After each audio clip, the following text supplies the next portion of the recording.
Buenas tardes a todos y bienvenido a este nuevo webinar que organizamos desde Loop. Para aquellos que asistáis por primera vez, deciros que esta es una práctica habitual que hacemos en la compañía para difundir nuestro conocimiento. Deciros también que este es un webinar un poco especial, tanto por la temática, pues porque es una temática que está en boca de todos, como, digamos, como producto de Loop, porque no solo vamos a difundir un conocimiento, sino también nos vamos a presentar un producto de Loop, un informe de Loop que publicamos por primera vez. Y pensamos que, como lo que os he comentado antes, ¿no? Por el tipo de temática que tratamos, por el impacto que tuvo en la feria alimentaria, en la última feria alimentaria, o incluso yo esta mañana he estado en la Seafood en Barcelona, pues también era una temática muy presente, y por toda, digamos, el interés y confusión, preocupación que hay, pues nos parece que este es un seminario muy relevante. Para aquellos que no me conozcáis, soy Antonio Flores, soy el responsable del vertical de gran consumo en Loop. Bien, vamos a hablar de la proteína alternativa, no solo de la proteína vegetal, sino de la proteína alternativa, haciendo énfasis en este subtítulo que es informe de oportunidad. Digamos, nos interesa especialmente no solo difundir un conocimiento, no nos interesa sentar ningún tipo de cátedra, lo que nos interesa es contribuir a explotar la oportunidad que hoy en día representa para el gran consumo y la alimentación las proteínas alternativas, y cómo podemos utilizar esta gran tendencia, esta gran dinámica de mercado para hacer más negocios. Este informe va a durar, esta presentación va a durar unos 30 minutos, como es habitual. No podemos responder preguntas en directo por el tema del tiempo. Cualquier pregunta que nos queráis formular la podéis hacer vía chat y os la responderemos en breve. Perfecto. Como siempre voy a dedicarle muy poco rato a explicar quiénes somos. Yo creo que en este caso tiene especial relevancia, ya que explica un poco nuestra posición respecto a qué hacer con la proteína alternativa. Somos Loop, somos una consultora de estrategia especializada en nuevos modelos de negocio, especializada en declinar esas categorías, esos nuevos modelos de negocio, perdón, en nuevas categorías de productos y servicios. Aquí hoy creo que es importante remarcar lo de nuevos. Estamos especialmente especializados, si me permitís, y así nuestros casos lo indican, en nuevos referentes.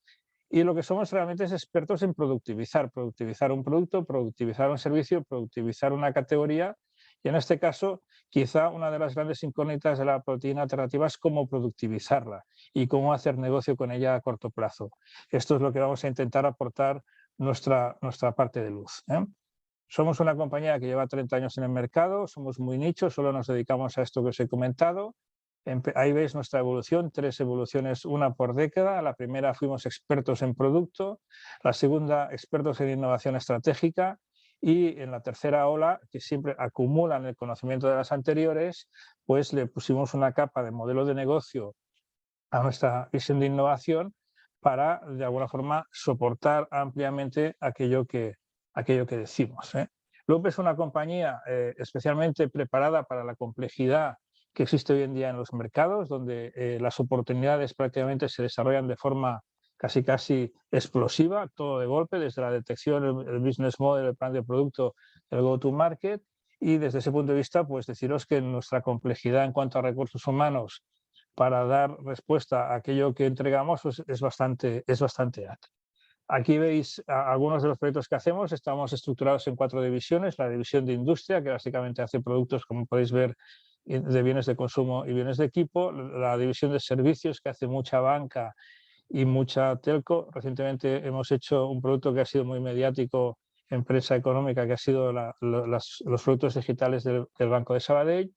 En retail nos estrenamos haciendo Imaginarium. El último modelo de retail que hemos hecho es Cave Home, y muchas adaptaciones de modelos ya existentes.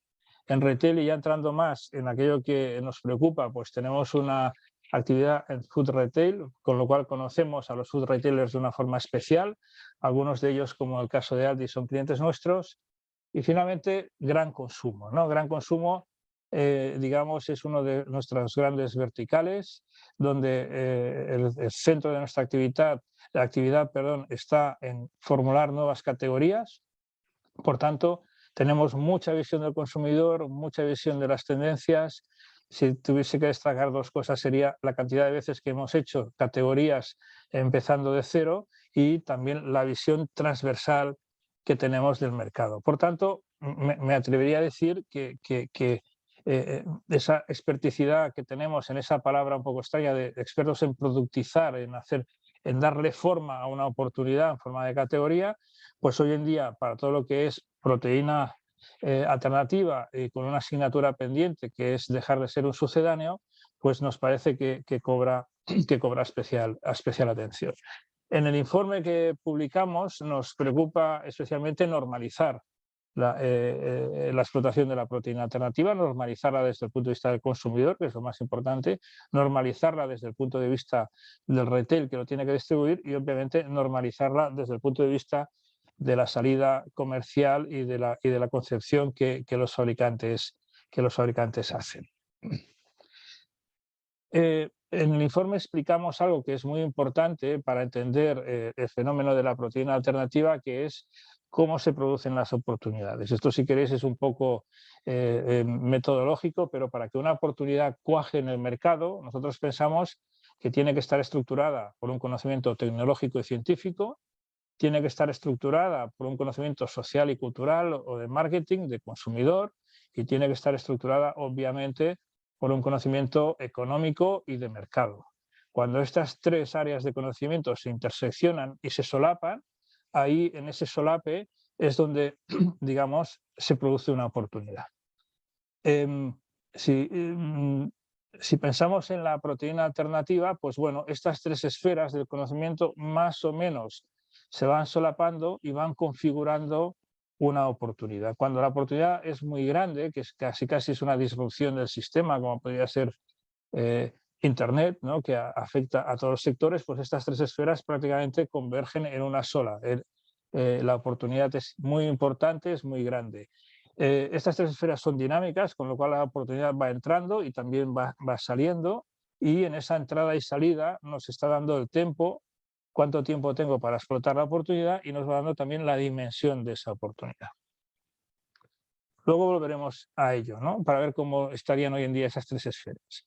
Una vez hemos detectado una oportunidad, en el caso de la proteína alternativa, pues claramente está detectada, ¿cómo se maximizan las oportunidades? Que es algo que a veces olvidamos, ¿no? Encontramos una oportunidad y ¡boom!, vamos directamente al mercado con ella. Esto, si analizáis un poco el mercado de la proteína alternativa, veréis que se está produciendo muchísimo, ¿no?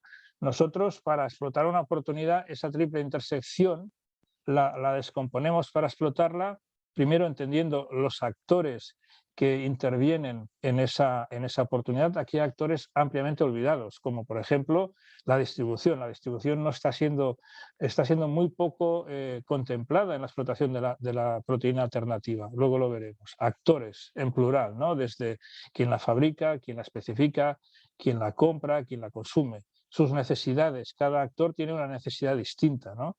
La necesidad de un retailer es muy distinta a la necesidad de una marca. El contexto de uso, pues lo mismo, ¿no? No es lo mismo un contexto de uso para un grupo de consumidores que para otro grupo de consumidores. Y finalmente la solución, esa solución que puede ser en forma de modelo de negocio, de categoría o de SKU, con la característica que actores, necesidades y contexto de uso es en plural y la solución es en singular. Cuanto más en singular seamos capaces de estructurar esa solución, más robusta será la solución en el mercado y mejor funcionará sola y sin apoyo publicitario, ¿no? Y aquí ya vemos algunos de los déficits, ¿no?, en estas dos diapositivas.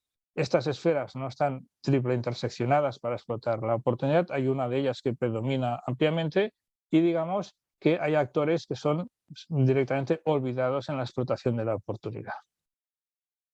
En este informe que publicamos hoy y que de alguna forma hoy empezamos a comercializar, lo que más nos preocupa es asentar la proteína en los mercados, porque, como he comentado, en el tema de las esferas esto es dinámico, y si ahora no conseguimos asentar en el mercado esta oportunidad, si no conseguimos asentarla en consumidores no directamente relacionados con un grupo militante de consumo, pues vamos a perder una gran oportunidad de mercado que difícilmente la vamos a recuperar. Todo nuestro trabajo como productizadores y todo nuestro enfoque hacia la proteína tiene que ver en normalizar la proteína en el mercado, en normalizar la proteína en el consumidor y en el retailer, y de alguna forma darle una forma incluso física que permita ser explotada a corto plazo en el mercado.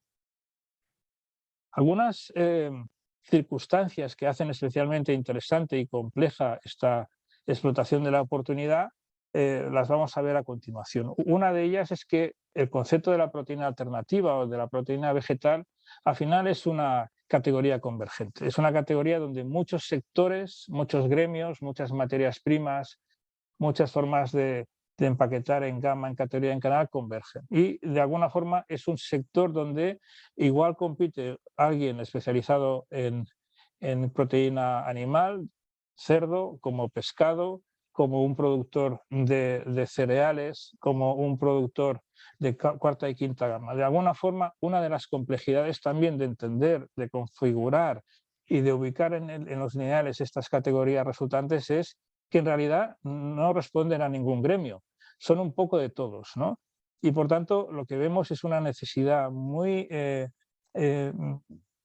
urgente de normalizar esta categoría desde el punto de vista de su origen, ¿no? Es decir, ¿yo de quién soy? ¿Soy de pescado? ¿Soy de carne? ¿Soy proteína alternativa? ¿Dónde me ubico? Porque esta pregunta, que podría parecer un tecnicismo, en el momento de situar los productos en los lineales resulta de vital importancia. Otro aspecto que vivimos es que es una categoría que a día de hoy está sobreponderada tecnológicamente. Como vemos ahí en ese juego de las tres esferas, las tres esferas no están solapadas todavía lo suficiente para ser explotadas de una forma no de nicho.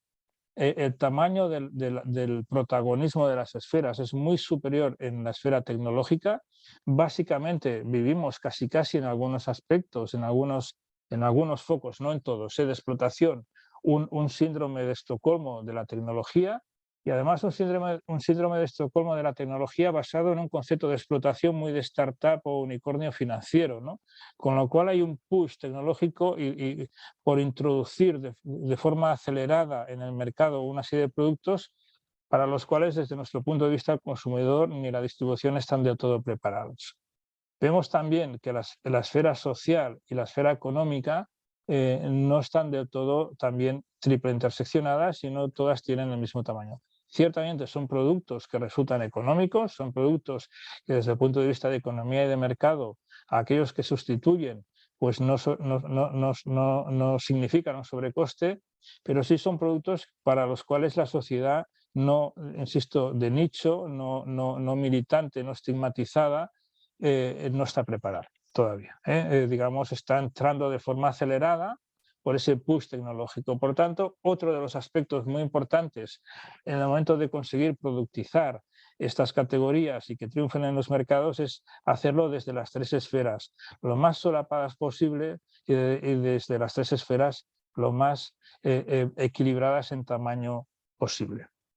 Al final, una forma de equilibrar esto en tamaño, y es una de las cosas sorprendentes de cómo se están explotando, es que hay un olvido, seguramente por ese push tecnológico, hay muy poca conciencia histórico-cultural del consumo de proteínas, de lo que entendemos hoy proteínas alternativas. Especialmente en las culturas mediterráneas, las proteínas alternativas siempre han tenido un lugar predominante en nuestra alimentación, normalizado, y, digamos, sin ningún estigma tecnológico, es más un estigma cultural. Nosotros siempre recordamos que no hay ninguna hamburguesa vegetal más sabrosa que un falafel, ¿no? Y el falafel es un producto altamente difundido en la cultura mediterránea, con un amplio reconocimiento en nuestro cerebro de consumidor, sin necesidad de un push comercial ni educativo y sin necesidad de una militancia, digamos, de consumo. Por tanto, un aspecto para equilibrar también esas tres esferas es hacer un flashback, si queréis, hacia nuestra historia cultural y histórica de la alimentación, ¿no? Siempre recordamos las fotos de nuestros padres o de nuestros abuelos en blanco y negro, todos delgados, ¿no? Y todos con una figura fantástica, básicamente porque se alimentaban a base de proteína, a lo que hoy entendemos proteínas alternativas. Em, Otro aspecto muy interesante es la necesidad de detectar un valor real y no sucedáneo o no sustitutivo en aquellas SKUs que vamos a construir de proteína alternativa. Es cierto, y ese es el motivo de que hayan triunfado en el mercado, que los licuados vegetales aportan un valor real. Aunque se llamen leches vegetales, no es un valor sustitutivo. Hoy todos entendemos que los licuados vegetales es algo más que un sucedáneo de la leche. No ocurre así todavía con otros productos derivados de la ruta de seguir la leche, ¿no? Pero en lo que refiere a los licuados vegetales, bueno, pues hoy en día el consumidor ha entendido que muy bien le llamamos una leche vegetal, en sí mismo no es una leche, tiene algún uso sustitutivo de la leche, pero sobre todo, y cada día que pasa más, vemos cómo esas categorías se normalizan en los lineales, se normalizan en el precio, se normalizan en el hábito de consumo, porque básicamente no son sustitutivas de nada, sino han conseguido instalarse en el mercado con una expresividad propia y con un momento de uso y de consumo propio.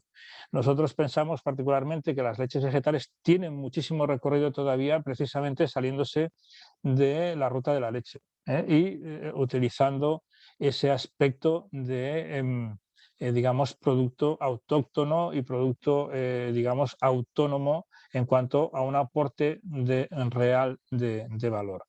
No creo que suceda así con el resto de las cosas, con el resto de aproximaciones, básicamente porque hacemos un énfasis de momento en lo que es sustitutivo de la carne, sustitutivo de la hamburguesa, sustitutivo de albóndigas. Bueno, al final, aquellos que nos dedicamos a hacer producto, a esto es un poco como cuando surgió el primer fax, ¿no? Como no había un referente, el primer fax era un teléfono al cual le salía un papel, ¿no? Impreso, porque era lo más cercano a la realidad que conocíamos, ¿no? Pues con la proteína alternativa creemos que está sucediendo lo mismo. Vivimos un momento de simulación, vivimos un momento de sustitución, básicamente porque es la forma de presentar un producto nuevo, pues acercándolo a algo que conocemos, pero pensamos que la forma o una de las formas de que esto triunfe en el mercado es naturalizando y dándole un momento de consumo y una expresividad propia, ¿no? Una cosa muy interesante y que nosotros anticipamos, porque así lo hemos vivido en nuestra experiencia con otras situaciones, es lo que nosotros llamamos el drama de la penetración versus la repetición, ¿no? Las categorías que están basadas en proteína vegetal, en proteína alternativa, lógicamente están teniendo una gran penetración en los lineales, básicamente porque su antecedente es cero, ¿eh? Por tanto, aunque vendamos muy poco, es mucho comparativamente hablando. Por otro lado, como tienen una gran difusión mediática, muchos grupos de consumidores tienen interés en probar una primera referencia de proteína vegetal. Por eso tenemos que en muchos casos alguna rotura de mercado y la penetración sigue, digamos, en aumento. El peligro que corremos si no conseguimos naturalizar este consumo es que cuando todos los grupos de consumidores hayan probado por primera vez una categoría de proteína vegetal, de proteína alternativa, más allá de los licuados, pues esa penetración se corte de golpe porque no hay repetición. Y de golpe y porrazo esos lineales abastecidos empiecen a estar sin movimiento, sin rotación, porque de alguna forma el grupo de consumidores han consumido el producto por la novedad, pero de alguna forma les ha decepcionado el consumo y no han repetido.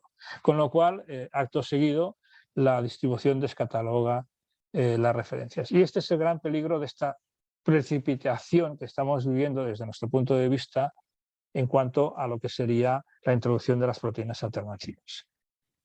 Porque uno de los grandes olvidados de todos estos actores, y lo hemos dicho antes, es la distribución.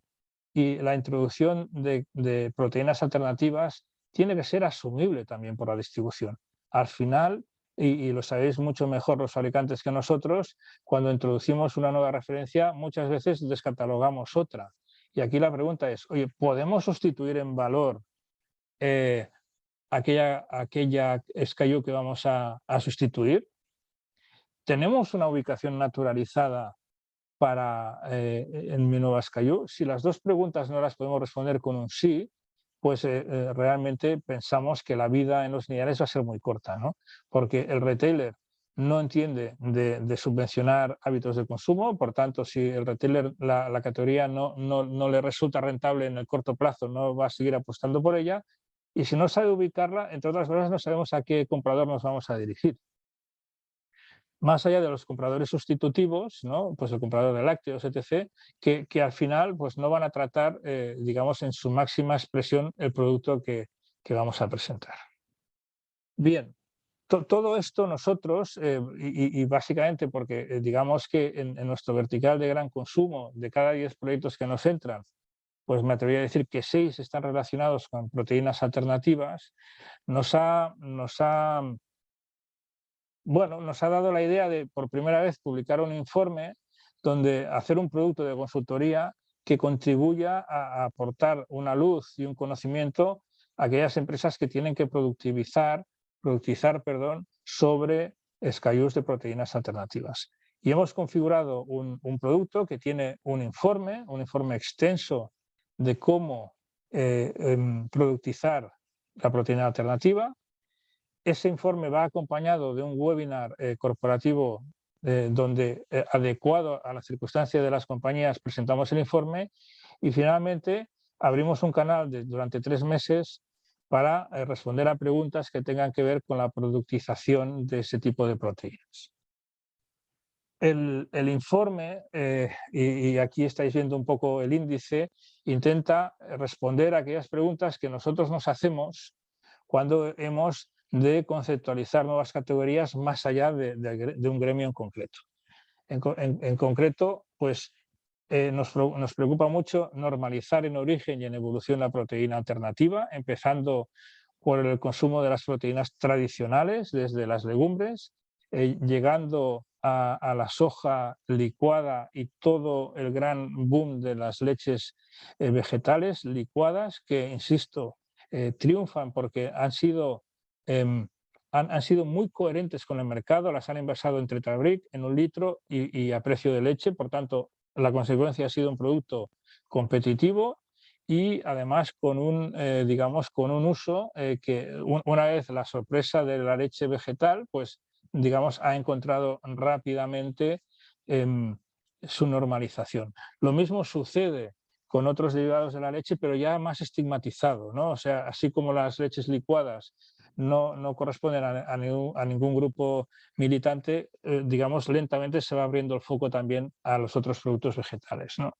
Hemos vivido un boom de la evolución de esa proteína alternativa, básicamente porque corresponde a un problema social muy grave, ¿no? Que tiene que ver con el crecimiento de la población mundial, tiene que ver con las emisiones de CO2, tiene que ver con la deforestación, tiene que ver con el consumo de agua y tiene que ver, digamos, con una visión global de los hábitos de consumo del consumidor. Y este es uno de los orígenes del boom de la proteína alternativa, más allá de patologías alimentarias o más allá de militancias alimentarias. Es un problema de la humanidad, ¿no? Y es un problema de la humanidad porque básicamente, y estoy utilizando ya imágenes del informe, pues básicamente salimos de un último bucle que hemos llamado alimentación industrial, con toda la parte positiva que ha llegado para quedarse, que es la difusión masiva de la alimentación en todo el mundo, pero con una parte negativa también que viene derivada de una excesiva industrialización, no solo en el producto, sino también en la explotación animal y vegetal, y por tanto estamos entrando en una era de transformación alimentaria que sí o sí tiene que generar grandes cambios, porque si no, no es que no vayamos a poder alimentar a la población mundial, es que no vamos a poder vivir en el planeta, ¿no? Y básicamente, pues estos son ya datos muy conocidos, ¿no? Pero al final el principal emisor de emisión de CO2 no es que la gente estigmatice a los productores de carne, pero es que son los animales los principales emisores de CO2, este ganado vacuno. Lo mismo sucede con el consumo de agua, por tipología de alimentos, y lo mismo sucede también por las desforestaciones vegetales que de alguna forma se generan por la necesidad de la alimentación animal. Por tanto, vemos que nos guste o no nos guste el uso excesivo de la carne. Yo soy un gran apasionado de la carne particularmente, pero genera un grave problema humanitario. A partir de aquí están apareciendo distintos caminos de proteínas alternativas que tienen distintas utilizaciones y distintos momentos de consumo, y algunos cruzados, porque consumir proteína alternativa no necesariamente requiere, y este es otro de los problemas que olvidamos, que no requiere una militancia en concreto. No tengo por qué ser alguien de un grupo militante en una tipología de consumo. Puedo consumir, que es lo que sucede con la leche vegetal, puedo consumir leche vegetal simplemente porque lo creo conveniente, ¿no? Pues vemos que hay una gran diversidad de lo que entendemos por la proteína vegetal. También entendemos que vamos a ver toda la evolución de esas proteínas vegetales en los mercados, tanto español como europeo. Vemos también todo lo que tiene que ver con la traducción cultural, nos parece un tema muy importante, lo hemos avanzado antes, el olvido de la tradición cultural, el papel que tiene la hibridación de lo nuevo con lo cultural a la hora de hacer un buen producto, y la grasa como la gran carencia de la proteína vegetal, es una obviedad, pero el gran soportador del sabor y de la apetitosidad, si me permitís, ¿no? También vemos algunas tendencias que acelera la proteína alternativa, y vamos a ver su relación entre las tendencias. Vamos a ver también estrategias para productivizar esa proteína alternativa, algunos drivers de mercado que tienen que ver con situaciones medioambientales, y finalmente la red de valor, que es distinta de otro tipo de proteínas. Aquí vemos algunas posiciones, ¿no? Pues vemos que hay distintos orígenes de las proteínas alternativas, vegetal, las algas, las fermentaciones, las microproteínas, básicamente de hongos, todo lo que tiene que ver con los insectos y todo lo que tiene que ver también con el cultivo de células, ¿no? Esto no es lineal, ¿no? Y de alguna forma aquí lo que pensamos nosotros es que esto se está estructurando, ¿no? Pues vemos como seguramente los insectos han llegado para quedarse, no en la alimentación humana, sino en la alimentación animal para los humanos. Seguramente vemos como todos los vegetales líquidos y las fermentaciones líquidas, pues ya es ampliamente un camino a recorrer con volúmenes de consumo rabioso. Vemos cómo seguramente las células cultivadas nos permitirán introducir en proteína vegetal un tipo de grasa que aporte sabor, pero menos, digamos, agresiva para el consumo. Y lo que vemos al final es que una de las primeras cosas que hemos de aprender para utilizar bien la proteína es a combinar los distintos tipos de proteína. A partir de aquí, en esa combinación de distintos tipos de proteína, pues lo podemos hacer simulando sucedáneos de alimentos ya existentes en el estadio donde estamos, y pensamos que este es un camino que rápidamente se va a agotar, porque si lo miramos con una cierta distancia, es un poco absurdo, son productos oxímoron, ¿no? O sea, como no quiero comer cerdo, me compro una salchicha de cerdo, pero que en realidad es vegetal. Se entiende desde el primer punto de evolución de consumo, pero esto rápidamente va a evolucionar hacia una adaptación, reinterpretación de todo lo que tiene que ver con la tradición cultural de cada zona geográfica del globo, hibridando distintos orígenes de proteína, como hemos dicho antes, y finalmente llegaremos al estadio final, que son aquellos productos concebidos de una forma natural con la proteína, que la sorpresa va a ser es que van a ser productos seguramente ya existentes desde hace mucho tiempo en nuestra cultura gastronómica. Vemos, por otro lado, que el sector va muy por delante de la demanda. Vemos que el sector se ha estructurado tanto en lo que es los productores de materia prima, productores de equipamientos y tecnología, formulaciones y marcas, pero la demanda todavía no está acompañando, excepto, insisto, en algunas situaciones en concreto, como puedan ser los licuados. Al final, digamos, el reto que tenemos todos frente a la proteína sería naturalizar esa proteína en todos los aspectos de la palabra, desde el producto, desde el momento de consumo, desde los lineales de del canal, etc., buscando esa asociación de la proteína con ingredientes comunes y recurrentes para normalizar el consumo, intentando marcar frecuencias de consumo lógicas, no solo yéndonos a consumidores. Yo creo que pensamos en exceso en consumidores muy militantes, ¿no? Orientadas hacia el plan, digamos, hacia el plato preparado y, a fin de cuentas, naturalizándolo como consumo. El informe que hemos preparado es un informe obviamente en formato digital, aunque aquí le damos esta forma de papel. Es un informe de más de 100 páginas, muy ilustrado con infografías, datos propios, en algunos casos recogidos en otros. Y lo que tiene que ver, lo más relevante de este informe es que está 100% orientado hacia lo que es la productización, dar unos drivers a las compañías para que puedan, digamos, independientemente de su base de origen, puedan explotar en producto esa proteína alternativa, y como soporte a ese informe, pues por eso hemos pensado en un webinar corporativo que nos permita argumentar customizado para cada compañía el informe, y un canal de 3 meses de preguntas relativas a la aplicación de ese informe. El informe lo hemos preparado aquellas personas que formamos Loop, que tenemos que ver tanto en metodología como en inteligencia de mercado, como por supuesto en conocimiento del gran consumo. Lo vamos a empezar a comercializar a partir del 1 de mayo y le hemos puesto un precio de 12.000 euros que contempla las tres, digamos, las tres salidas o los tres momentos de servicio de ese informe, que es el informe en sí mismo, el webinar corporativo y la hotline de preguntas durante 3 meses. Bien, hasta aquí este webinar híbrido, que tiene que ver con dar una posición de lo que nosotros entendemos que es el momento, además una posición, si me permitís, no necesariamente políticamente correcta. Yo creo que la posición de Loop, hay cosas que acompañan a la tendencia del mercado y otras que no acompañan a la tendencia del mercado, pero estamos convencidos como expertos en productizar que esto va a ser así. Y otra parte de este webinar que tiene que ver con, de alguna forma, daros a conocer un trabajo que hemos pensado que es muy apropiado en este momento, y pensamos también honestamente de mucha necesidad por lo que estamos viendo en las empresas. Como siempre, nos podéis formular preguntas, digamos, por el canal que tenéis de chat, o a la dirección que antes salía, pues nos podéis preguntar cualquier cosa relativa a la proteína o relativa al informe. Bueno, hasta aquí la presentación. Muchas gracias y esperamos veros en nuestros próximos webinars, esta vez ya más regulares, pensados en difundir conocimiento. Muchas gracias a todos por vuestra asistencia.